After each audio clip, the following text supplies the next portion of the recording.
Méditation du 17 mars, la tentation du matériel. Le diable le transporta encore sur une montagne très haute. Il montra tous les royaumes du monde et leur gloire. Et il dit, je te donnerai tout cela si tu te prosternes et m'adores. Matthieu 4, versets 8 à 9. L'ennemi de Dieu a pris possession de la création depuis le jour où Adam et Ève ont perdu leur domination après avoir désobéi à l'ordre de Dieu. Pendant longtemps, il a cru à son propre mensonge, selon lequel la terre lui appartenait, et profitant de la faiblesse apparente de Jésus, il lui a fait une offre bon marché. Au Proche-Orient, l'acte de se prosterner devant une personne est un symbole de révérence et d'obéissance. Et le diable a voulu que le Fils de Dieu, le véritable maître du monde et de ses habitants, retire son allégeance au Père céleste pour la lui remettre à lui. Un acte apparemment simple qui ne coûtait ni sacrifice ni souffrance, mais qui n'était qu'un acte d'adoration à l'égard de la mauvaise personne. Le diable voulait simplement tromper Jésus. Il est clair que le fait de posséder des biens matériels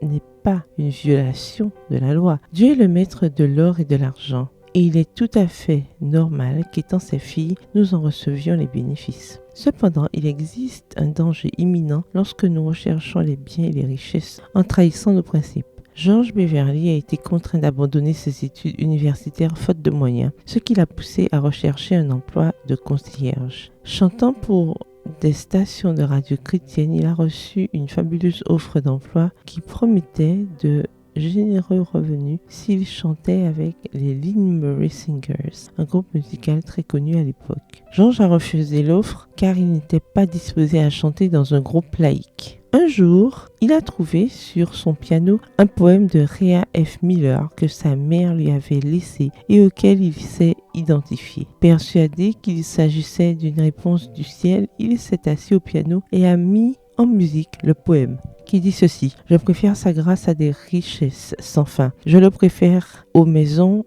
et aux terres. Il sera le puissant champion de mon âme plutôt que d'être roi d'une nation et de régner dans le péché. Je préfère mon Christ, ce don sublime que le monde ne peut donner. La bonne nouvelle, c'est qu'en préférant le Christ et en offrant qu'à lui notre adoration et notre fidélité, nous recevrons les bénédictions dont nous avons besoin. Pas trop de peur que nous n'oublions Dieu, ni trop peu de peur que nous ne perdions confiance en lui. PS, heureuse de préférer le Christ. Bonne journée, que l'Éternel vous bénisse.